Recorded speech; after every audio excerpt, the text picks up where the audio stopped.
सौभाग्य की बात है कि आज हमें अपने गुरु महादेव की चर्चा करने का अवसर मिला है।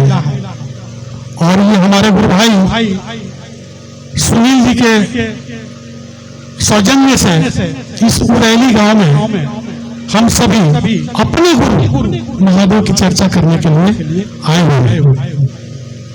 ये हम सभी का सौभाग्य है, क्योंकि ये चर्चा जो है 14 तारीख को रखा हुआ था। 14 को एक दिन हम लोग देखे कि ज्योतिया पड़ गया, तो फिर उसको घसका के 7 कर दिया गया। हम चले गए बाहर और 7 वाला चक्कर बड़ा मुश्किल हो गया, मतलब पहुंचना बहुत दिक्कत हो गया। फिर भी महादेव से दया मांगे और चल दिए। और देखिए रास्ते में हम बैग उतार करके फिर अपना ये चर्चा में सम्मिलित हो गए। जाना है चतरा, लेकिन हंड्री उतर गए। तो ये हमारे लिए भी सौभाग्य की बात है कि हमें ये चर्चा में सम्मिलित होने का अवसर मिला। देखिए भैया के उद्देश्य को लेकर के हम सभी चले हैं कि शिव जन जन के गुरु हो जाए। शिव जगत गुरु हैं, आदि गुरु हैं, गुरुओं के गुरु हैं, सभी के गुरु हैं, लेकिन शिव मेरे गुरु हो जाए, ये लक्ष्य, यही लक्ष्य है कि शिव आपके गुरु हो जाए। अपने का बहुत बड़ा महत्व है इसमें, अपने का बहुत बड़ा खेल है। जब कोई अपना होता है ना तो उसका बहुत बड़ा महत्व हो जाता है, उसका सारा चीज बदल जाता है। अपना बेटा, अपनी पत्नी, अपना पति, अपनी बहन, अपना भाई, उसका कितना केयर आप करते हैं। तो अपना गुरु जब महादेव होंगे तब आपको लगेगा कि हाँ जिंदगी में अब कुछ प्राप्त हुआ। शिव कोई अनजाने नहीं है, जगत पूरा आदिकाल से उनको भगवान के रूप में, ईश्वर के रूप में, देवता के रूप में पूजते चला आया। और बहुत सारे लोगों ने आदिकाल से, ऐसा नहीं है कि शिव को गुरु नहीं माना, बहुत सारे लोगों ने माना, बनाया और अपने आप को मोक्ष को प्राप्त कर लिए। जन जन को बताने का कष्ट नहीं किए कि शिव आपके भी गुरु हो सकते हैं। चलिए ये मौका कलियुग में भैया हरिंद्रानंद जी के माध्यम से हमें ये अवसर मिला कि आम जन, सभी लोग, चाहे वो जैसे भी हों, जिस धर्म के, जिस उम्र के, जिस तरह के लोग हों, सभी लोग शिव को अपना गुरु बना सकते हैं, मान सकते हैं। इसमें कहीं कोई रुकावट नहीं, कहीं कोई प्रतिबंध नहीं। आप जैसे हैं, जिस रूप में हैं, जिस उम्र में हैं, जिस जाति में हैं, कोई यहाँ भेदभाव नहीं। यहाँ कोई पूछ रहा है क्या कि कौन जाति के लोग यहाँ बैठे हुए हैं, कौन धर्म के लोग बैठे हुए हैं, सभी लोग एक समान। इस मंच के अलावा हम भी बैठेंगे तो वहां बैठेंगे, तो यहाँ एक समान सभी हैं। शिव की दुनिया है, शिव के बनाए हुए लोग हैं, शिव संचालन करता है। और शिव जब हमारे गुरु होंगे तो हम सब एक समान होंगे, सभी के एक ही रिश्ता है, गुरु भाई गुरु बनेगा। लेकिन शिव हमारे गुरु होंगे कैसे? इसके लिए भैया ने कहा कि 3 सूत्र को अपनाना है। वो 3 सूत्र तीनों त्रिलोक का निचोड़ है, कोई कविता या कहावत नहीं है या मुहावरा नहीं है। वो 3 सूत्र जो है बड़ी उपलब्धि है, वो तीनों त्रिलोक का निचोड़ है, उसमें सारी चीजें उसमें समावेशित हैं। जैसे भैया ने कहा कि जिसको अपना बनाया जाता है उसे हमेशा याद करना पड़ता है, याद रखना पड़ता है। याद करना रखना क्या बात है, वो तो स्वतः ही याद रहते हैं। आपका बेटा कभी भूलता है, आपके पति कभी भूलते हैं, आपके भाई कभी भूलते हैं, वो दिल में बसे हुए हैं, दिल में बस जाते हैं।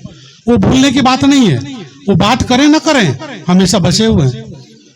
तो जब कोई अपना होता है तो 24 घंटे याद करना पड़ता है। लेकिन यहां बात आई कि इस दुनिया में हर रिश्ता स्वार्थ से जुड़ा हुआ है, कोई ऐसा रिश्ता नहीं है जिसमें स्वार्थ नहीं छुपा हो। थोड़ा सा स्वार्थ जरूर है, भले वो कष्टकारी या नुकसान वाले नहीं है, लेकिन स्वार्थ तो है।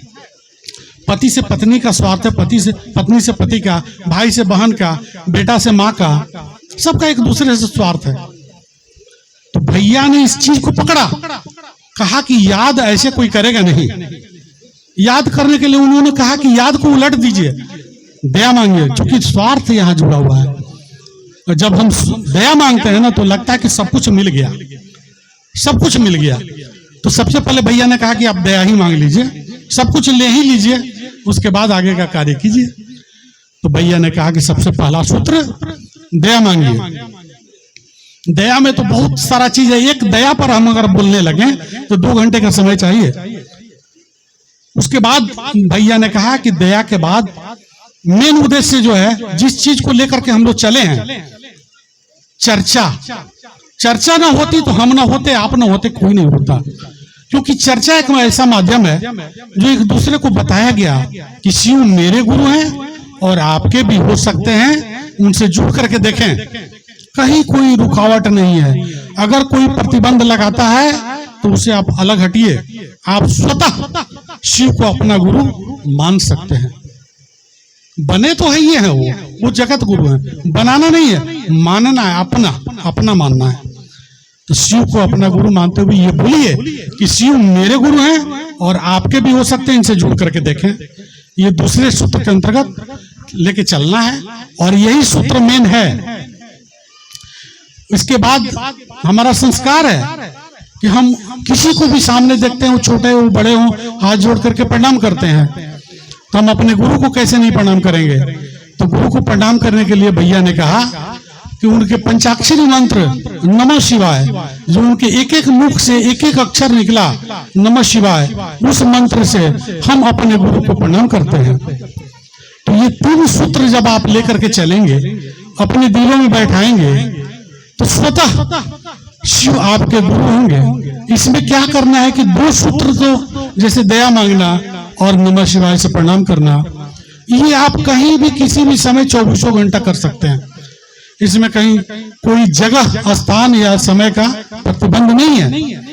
सोए हैं, अगर दिल में बैठ गया तो नमः शिवाय चल रहा है। नमः शिवाय का मतलब माला पर जाप करने की बात नहीं है, वो सांसों में, सांसों की माला चढ़ा लीजिए, लिए तो नमः, छोड़े तो शिवाय, नमः शिवाय। लेकिन शुरू में रटने की बात कही गई है कि नमः शिवाय को रटिए, लेकिन जब रट लेंगे तो दिल में तो बैठ गया। बच्चा जब क ख ग सीख लेता है तो थोड़ी हमेशा रटता है क ख ग, वो किताब लिख देता है, पढ़ता भी है।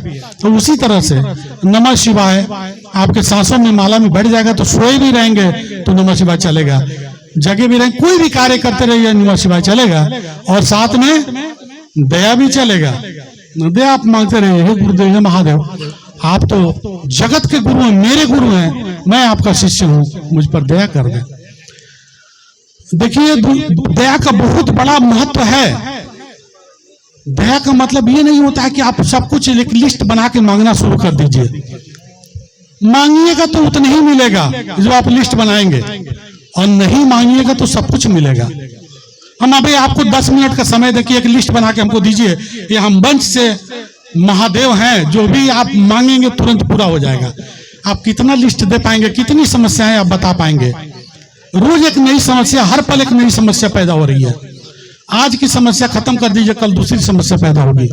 तो ये सारा समस्या आप गुरुदेव पर छोड़िए, मांगिए मत, सारी समस्याएं छोड़ दीजिए, आप सिर्फ दया मांगिए।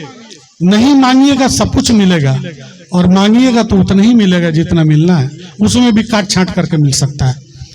तो दया एकदम छोड़ दीजिए, महादेव पर दया सिर्फ मांगिए और चर्चा कीजिए, और नमः शिवाय से अपने गुरु को प्रणाम कीजिए। तो ये 3 सूत्र को जब आप अपनाएंगे और लेकर के चलेंगे पब्लिक में, तो निश्चित रूप से आपका भी कार्य होगा और जन जन का भी कार्य होगा। हमारे भैया के उद्देश्य को हम सफल बनाएंगे। समय बड़ा बांध करके रखा हुआ है, हम लोग चर्चा करने वाले हैं थोड़ा लंबा समय, लेकिन खैर यहाँ वैसा नहीं है। समय को देखते हुए बड़े बड़े चर्चा करने वाले गुरु भाई पहुंचे हुए हैं, तो इतना भी अगर ध्यान रखेंगे आप, तो निश्चित है कि आपका कल्याण संभव है। ये 3 सूत्र अपनाएं, अपने जिंदगी को सफल बनाएं। तो आइए हम अपने गुरु से प्रार्थना करते हैं कि जितने भी लोग यहाँ आए हुए हैं और जितने भी सुन रहे हैं,